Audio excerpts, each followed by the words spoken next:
morning. This is Stan in Gainesville, Florida, and you are listening to Light Talk. Hi, this is Steve in Dallas, Texas, and today we are heading back to high school on Light Talk. Oh, goody. And this is David. I'm not ready to go back to high school. I am. I'm in Long Beach, California, and if you don't already know, you are listening to Light Talk, and we are the Lumen Brothers. I like that little vibrato in there. Lumen Brother High School. That's the title. The Lumen Brothers. No, McFly. I don't know. Oh, no, not McFly. That was sad. Hey, I'm back from Chicago, guys. Yeah, we see that. It was cold. But it was a beautiful show. Thanks for all those pictures and keeping us like we were in the room. It was very cool. It was a fun show to do. I met some, great people and worked with great electricians, great crews, and good group of people. And the director was wonderful, and the show actually had turned out pretty good. It did. Played with some great equipment, and so I'm back, and I love Chicago. By the way, Chicago is like my favorite city. It's a great city. It has great architecture. It's like a nice New York. I always thought it was like a much more softer version of New York City. All the great stuff without the hard edge. But maybe New York is nice now. I don't know. What do I know? Are you guys like smoking weed? What happened in Chicago?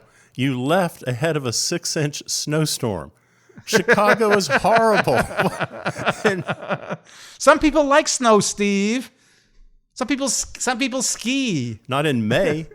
I mean, oh my God. Skiing in May. The gigantic potholes in the street. You're walking along and you go up to your knee in a puddle of water. Yeah, nice people in Chicago, but man, that is a rough place to live in the wintertime. Yeah, that's true. It is. It's frigid. Yeah, it is. That's true. You really can't ski under the L's either. It's just not possible. Have you guys ever skied? I've never skied. I cross-country skied. Same thing, cross-country. Yeah. It's cross-country. I always wanted to try the downhill thing, but never had a chance. Yeah, you run into a tree like Sonny Bono. Stop. I knew you were going to say that. It's the most famous skiing accident ever, I think. That's probably true. Sonny Bono. He was a nice guy. I liked him. Welcome to episode 108. 108. This week we discovered that Light Talk will be returning for the third year in a row to LDI 2019 in Las Vegas. I heard about that, but I had nothing to do with it. How did that happen? Our agent, Mr. Chippy, booked us. Mr. Chippy. Chippy? Okay. I hope he's getting paid well. Gets paid 10% of everything we earn. Which is nothing. He gets 10% of nothing. I think what happened was Ellen was under pressure. The entire, planet. 104 countries said you must have Light Talk back on Saturday afternoon during nap time and just before happy hour. Does that mean we're getting a bigger room? Because, I'm not getting a room with you. I'm not getting a room with you either. All right. So anyway, that's what's happening. That's November. Hey, we have a new announcement from ETC. Yeah, that's pretty cool. Pretty cool. About the Nomad. Yeah. You can edit your Hog 4 on the Nomad, right? You can run your Hog. You can, I think if I understand it correctly, you can run as many addresses as you have on your Nomad widget from Hog 4. So I think if I've got a bunch of Nomads and I've got a bunch of Hog stuff, and so if I have a computer and I plug my widget with my Nomad key into it and I open up my Hog software, I should be able to control lighting equipment, actual physical lighting equipment from the Hog. I think. Very interesting.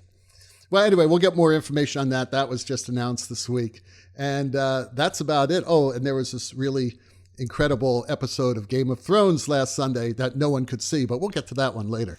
Steve has our first listener question.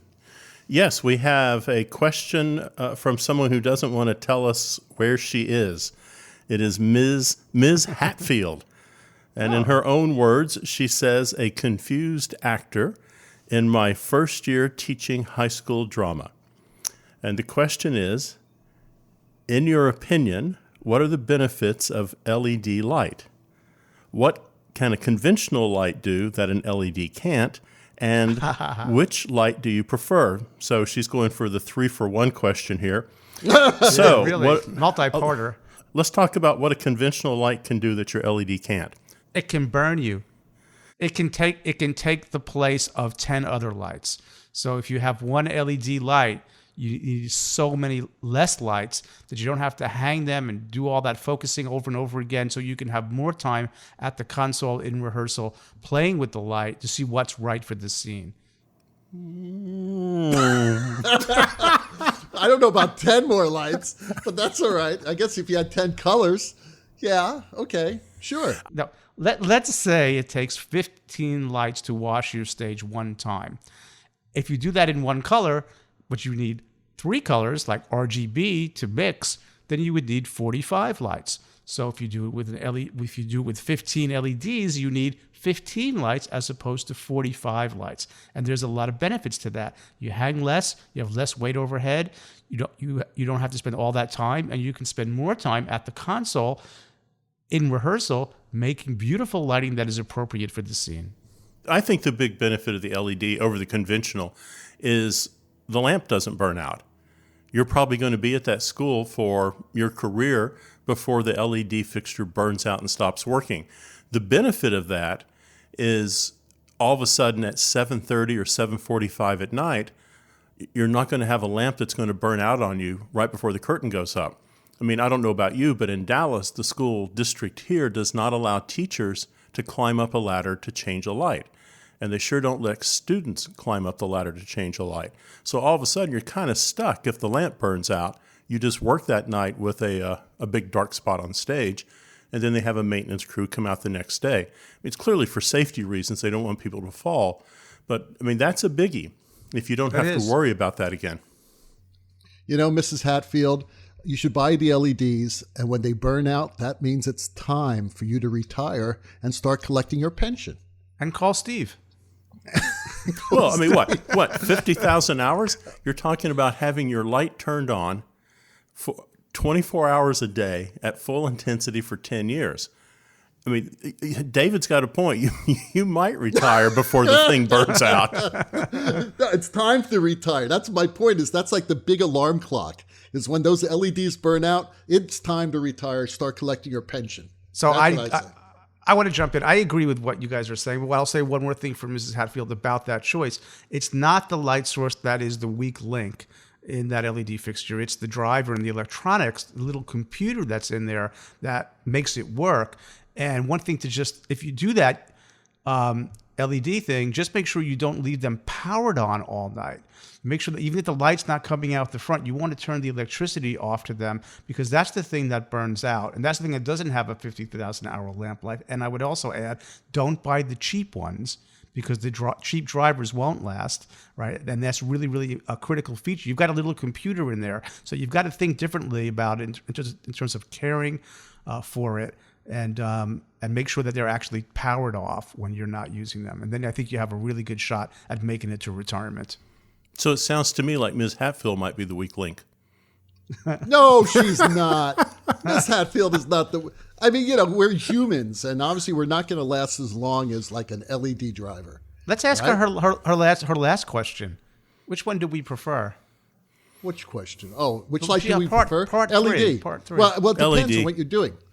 Yeah, and but if you need a really nice light with high CRI, TM30, then yes, there's nothing like an uncolored tungsten halogen fixture. But good luck getting that in 10 years. That's right. You know, I keep thinking about, what keeps echoing in my mind is Don Holder's comment when we discussed this with him. And he had a beautiful way, a very poetic way of saying this. He said, there's something about light from fire, which is what a tungsten lamp is. It's basically heat. It's light from heat. And there is something about that. And I was having this conversation with someone today about LEDs, and we both agreed that there are still certain scenes where you'll want a candle, and there's still certain scenes where you might really want an incandescent lamp. But I think it's going to become a specialty item, and very, very quickly. William in Portland writes, in high schools, what's the most common technical obstacle to good lighting that I see? Well, I do a lot of work in high schools. We're doing some now in colleges, and in facilities. We got to see a show, and what's always sort of problematic, it seems, is I call it the raccoon eyes. There are people on stage, and their eye sockets are dark, and usually it's because the catwalk is placed it's usually one catwalk if there is one, and it's usually placed in a location where the angle to the stage where most of the performers end up is at too steep an angle to their faces. So that's one obstacle. And also, I often don't see box booms. And you know how much David Jacques loves box booms. And oftentimes I don't see a diagonal front light position. And I think that those are obstacles to it. Other things that I see that worry me are not like asbestos wires still there. I see rigging done with chicken wire. I see all kinds of safety issues that are not addressed, and that is an obstacle to good lighting as well, or people taking risks. But mostly, the most common, I just repeat, is that too steep of a front light angle and the lack of diagonal front light positions, which some of that can be accomplished, in-house, the box booms in particular with booms or something. The catwalk problem is more of an infrastructure issue. Well, I haven't been in a high school since 1973. That's the problem. So I just want to question, do they still have those like rondelle strip lights hanging in them? So if you go to rural places in America, you will see the same high school setups that you and I had when we were kids, David. So the legs and borders are like gold or some places. I'm sure there are some places. Colors. I'm sure there's some places in South Texas where that's the case. Well, that to me would be the most horrible technical issue, is trying to light with borders that are puce. There's no way. How are you going to do that? Your show's going to look that way. Or avocado and green. Well, avocado is green. Avocado and orange, right? Something, Right. Whatever the school colors are. William, I have two things to say. The first thing is, I think I see people trying to do too much with too little. So I would say be a minimalist. One good light cue on stage so everybody can see everyone's faces. There's a mood set. Don't worry about having 50 different looks if you only have 10 lights. Just get some light up there so we can see the play. The second thing, William, what in the hell does Stan mean in South Texas? You might be able to see this equipment. Let me tell you. Let me tell you something, Bill. I set him up. The only thing that Texas takes more seriously than Friday night football is theater. And I'm telling you, man, there are theater competitions. There are schools here that put Broadway to shame. So That's true. Come on down here. That's thanks to Texas Scenic. Isn't there a law, Steve, in Texas where every high school has to have a really good stage because it helps people with public speaking and all of that? I know some states actually have that. I just know when I came here, I was really surprised. I'm serious. People really do take their football and their theater serious here. I think the arts, people like it. I think maybe it's a little bit of a chip on our shoulder in Texas. Everyone thinks they're prairie dogs and tumbleweeds and cattle running through the streets. So I think communities put a lot of effort into that. And I do think you got a point, Stan. I think they see the theater as a gathering place for a public speaker, for a debate, for a play, for a concert that night. And I think they take it very seriously and embrace everything. So I would believe you. I don't know if there's a law, but I would believe you that people put some effort into their buildings. I think we should research that because I do believe in talking to someone who used to work for, it might have been my friend Gary Henley, who's now at ETC, who was at Texas Scenic for a long time.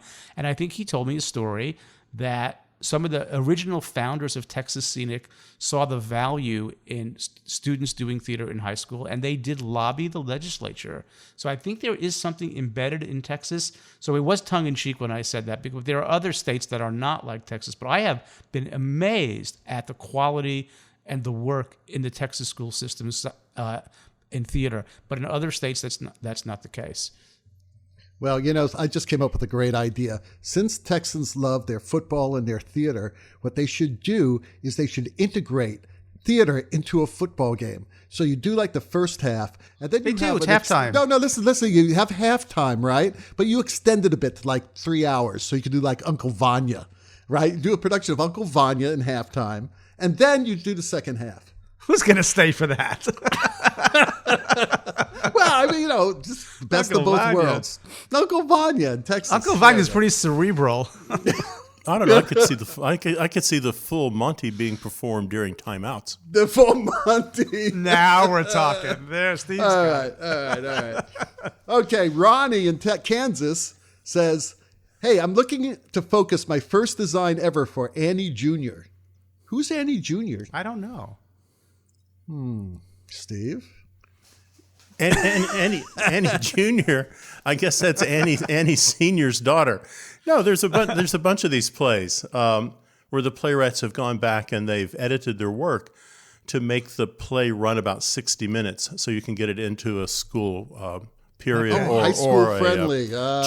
Children's theater friendly. So like Madagascar Jr. or Annie Jr., Uncle Vanya Jr. Uncle Vanya Jr. That would work for the half. It would be like the mini version of Hairspray. There you go. Okay, looking at my... Fiddler on the first floor, not Fiddler on the roof. Fiddler the dumbwaiter. Fiddler on the top. Looking to focus my first design ever for Annie Jr. How do I focus my lights? You get on a ladder. I get it.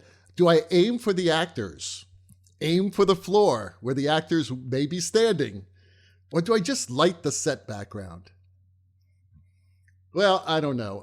I think that you should always aim for the actor. Since the actors who did you come to telling see? the story. What did you come to see? Well, the actors are telling the story, and you're helping the actors tell the story. But, this is really a good question. It is not as elementary as we may think it is. You could look deep into this, because what are we lighting? We are lighting the story. And sometimes you do aim for the actors, and sometimes you do aim for the floor. Because I do that. I know that I have lights that just light the floor. Sure. I have lights that just light the set, right. Or pieces of the set. I have lights that just light the actors. When Lumen comes into being and Vanta Black, that light will be absorbed and we'll never see it where it ends up, which would be fantastic. But that is why, we don't think you don't just light the actors, you light everything. As lighting designers, we are revealing the space, and that space could be anything that we light. You work at a very high level. Ronnie in Kansas, I worked in Nebraska, and I put lighting systems in some of those schools. And I'll want to talk about that in another episode, but he might not have enough to do what you're saying. So which would you say would be the primary thing? You've already insulted Texas. Now you're insulting Nebraska and Kansas. I lived in these places. I married Texas. I lived in Nebraska. Come on, give me a break. All right, don't get yourself in trouble, Stan. I'm already in trouble. You're in big trouble now. I do think David has a good point, because when he says, do I just light the background?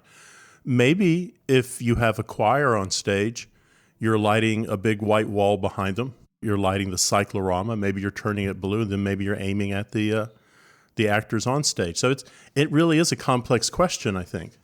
Yeah, I don't mean to diminish the complexity of the question. I think you're right.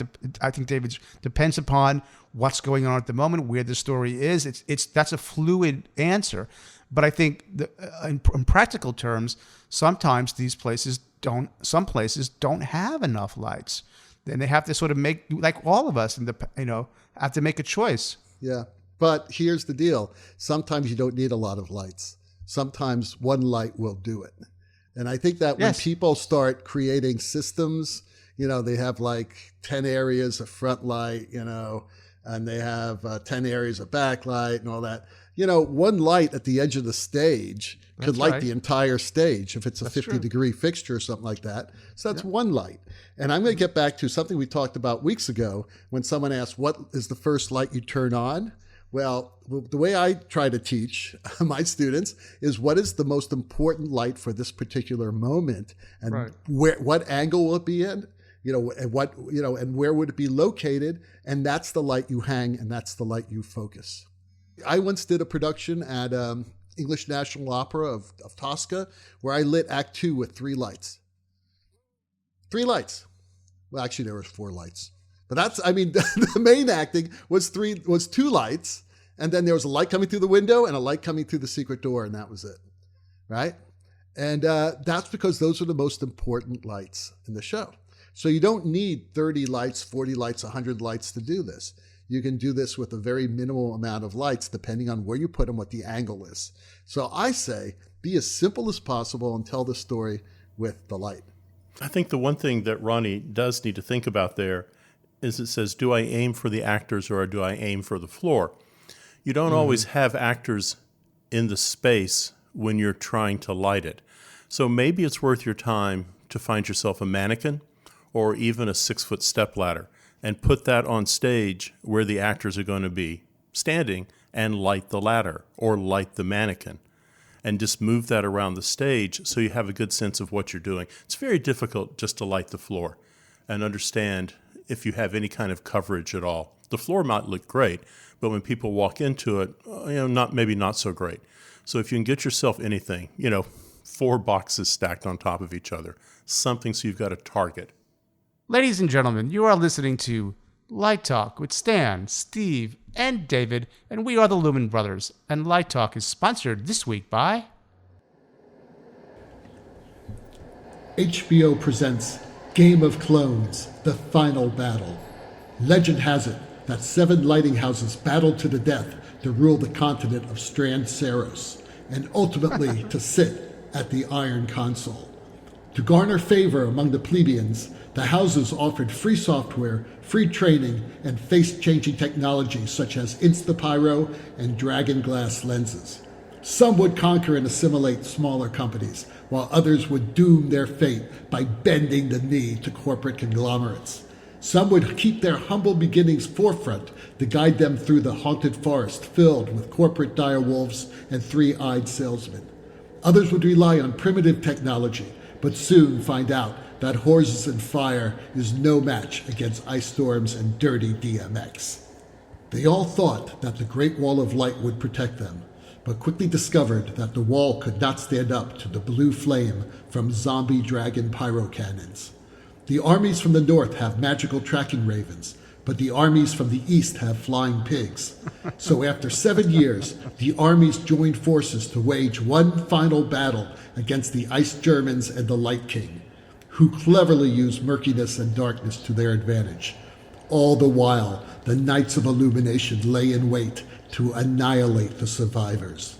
Winter has indeed arrived. So learn who will finally sit at the Iron Console. Tune in tomorrow night for the 4th episode of Season 8 of Game of Clones. And remember, only Valerian steel will kill Dirty DMX. Well, there you go. Boy, that felt like an egg. And now It's not as good without the music. Macaroni to Light Talk. Okay, well, those ducks you're hearing in the background says that it's once again time for our Let's Talk About segment. And, it's funny that maybe it wasn't so funny that we did that sponsor because there's been a lot of discussion this week about how that episode last week, which was episode 3 of season 8 of Game of Thrones, looked, which was the Battle of Winterfell. And they decided, for creative reasons, and it actually makes a lot of sense, that they wanted to do the whole battle at night. And it was basically, the whole show was a battle. I think there was maybe 5 minutes before things got pretty hairy. So there's been a lot of discussion about this because when cable companies stream, they use a lot of codec, which is like compression and decompression. They actually have to compress the signal because otherwise, they'd have no bandwidth left for all their programs. And because so many people were watching that night, that the compression schemes could not handle all the dark areas. Compression has a hard time with dark areas because what happens is that you get a lot of digital remnants and things like that. And it really does not matter how your TV was tuned because even the best TVs, as a matter of fact, the best TVs would show it even worse, according to many experts who've chimed in on this. So they made this decision to go very dark. And there's been a lot of discussion about, well, should they have been thinking more about the people watching the program? Because they could do a dark episode, but then you could put it on a DVD or you could put it on Blu-ray so that when people buy it later, they will see it dark. But maybe they should have thought about, maybe we should make it a little lighter so that the compression schemes actually work better, considering the amount of streaming that they had to do for the show. And that brought up another point that I thought that'd be very interesting to talk about is when we design shows, what is our consideration for the audience? I mean, is there a certain light level that we should be going for? What happens when a director wants it differently? What do you guys think? I mean, have you worked in places where you were restricted by a minimal light level? And I'm not talking about television or video or things like that, but in live entertainment. It's complex, frankly. This gets into my science geeky world. Let's just say I absolutely talk a lot with my students about, well, let's talk fundamentals. Who are we doing the show for, right? And I tell them all the time, you're not doing it for you. My daughter went to acting school, and at her graduation ceremony in California at the American Academy of Dramatic Arts, it was Lynn Redgrave, who said something I'll always remember. If you are here to do this for yourself, you are in the wrong business. You are doing it for them. You're always doing it for them. And if you're doing it for therapy or to make yourself feel good, that's the wrong reason. Because it's always for the audience to help them have an experience. Now, to discount the audience, I think, is in any way, shape, or form, and any area, is a fool's errand, because they're the ones who are why we do it. Now, on the geeky side, it has a lot to do with the eye, and it has a lot to do with the range of the eye, and there are certain facts that you can't avoid. The amount of light required for a 20-year-old to see the stage from 40 feet away versus the amount of light required for a 70-year-old who hasn't had cataract surgery yet is different.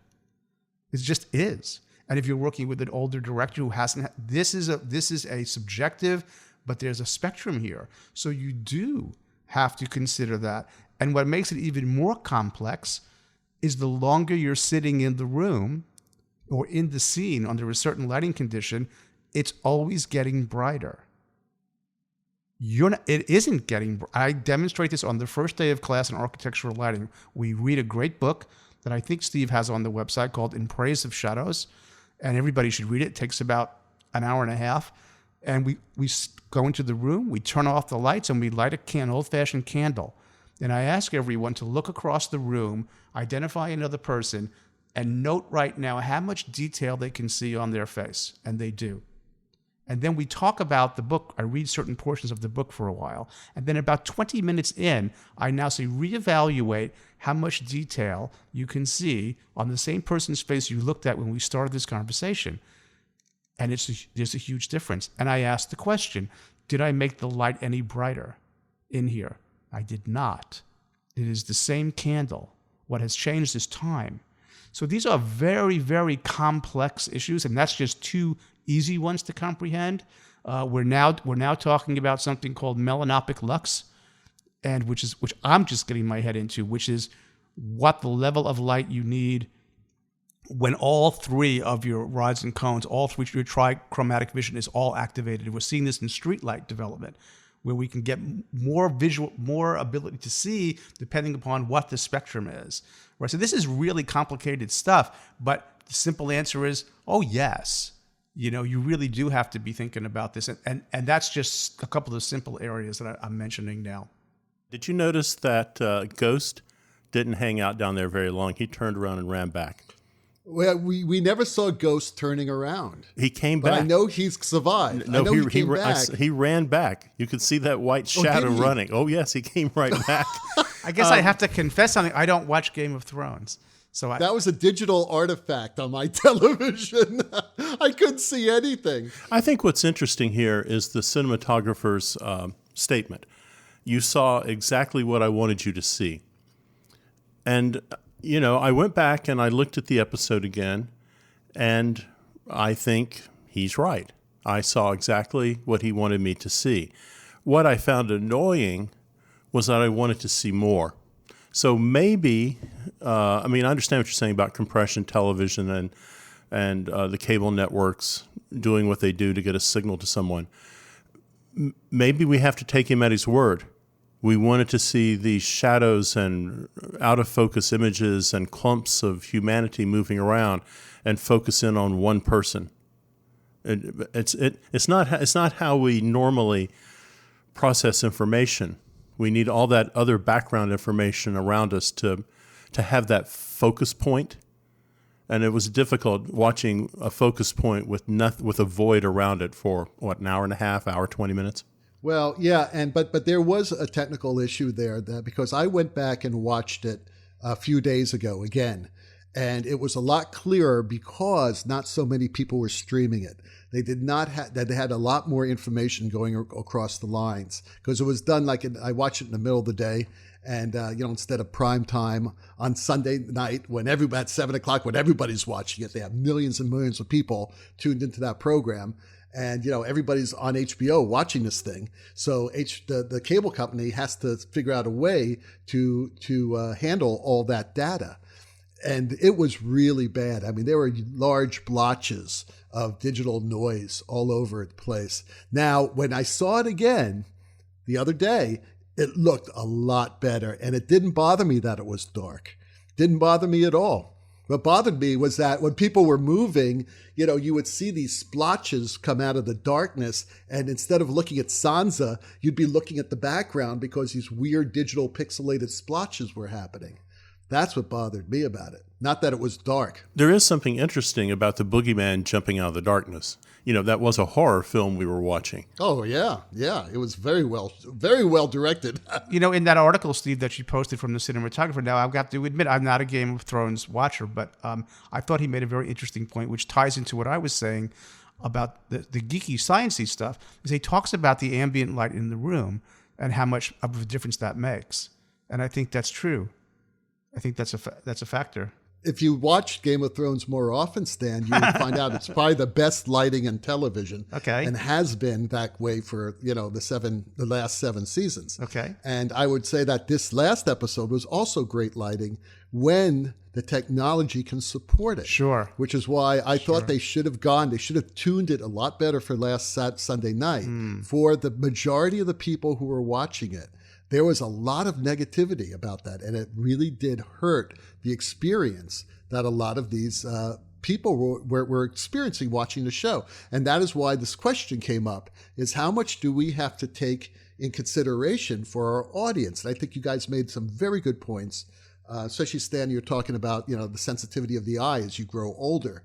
I used to do dinner theater many years ago, and they wanted those shows bright. Right, of course. You know why? Because the average audience member was like 78 years old. Right. And yes, you have to sometimes do this. Yeah. So I think HBO made a mistake. I really do. I think they should have had 2 versions. One version for the initial broadcast, which was lighter, and they wouldn't have had all the digital noise, and another version that they could release on DVD or a Blu-ray, where you can get all that information in. You don't have to worry about a compressed codec, bandwidth there.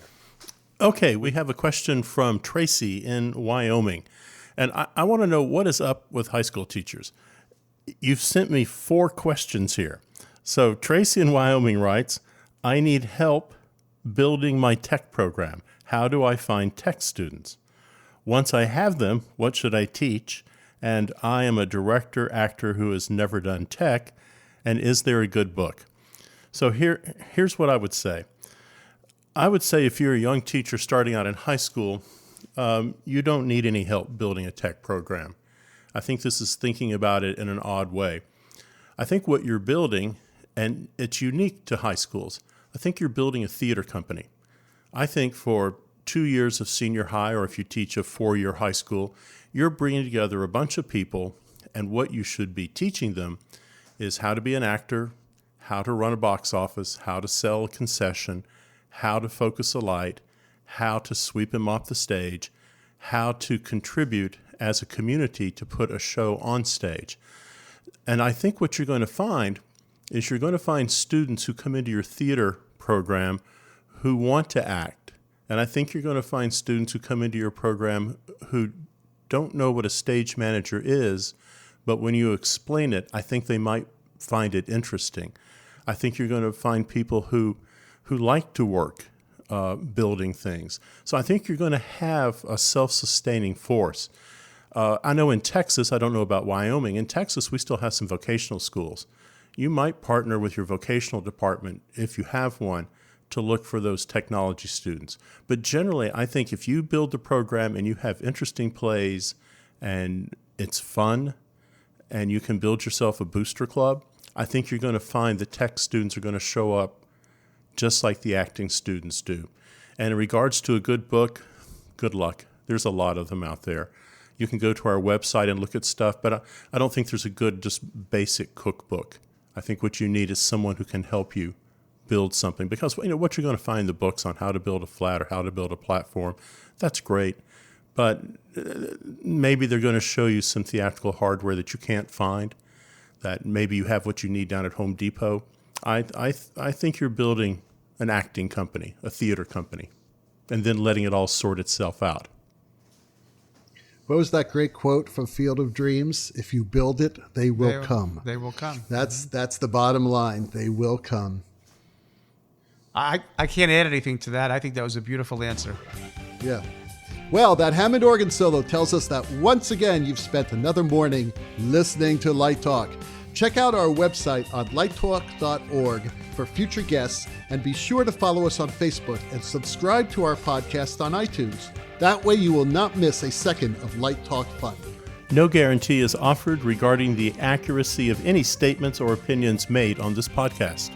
And just in case you choose to litigate us, our excellent law firm Reflect, Flock, Flare, and Glare, and their paralegal Snoot will defend us until our retirement funds are depleted. Light Talk is written and produced by the Lumen Brothers, coming to you from Long Beach, Gainesville, and the Lone Star State. And be sure to tune in next week when we discuss how to build the world of a play, how to design a magic sheet, how to deal with impossible clients, and what is Clear Gel all about? All of that and a brand new sponsor, Light Talk. We are broadcasting questionable Lumen knowledge and humor around the world. So we'll see you all next Saturday morning. Bye-bye from Light Talk. So long, everyone.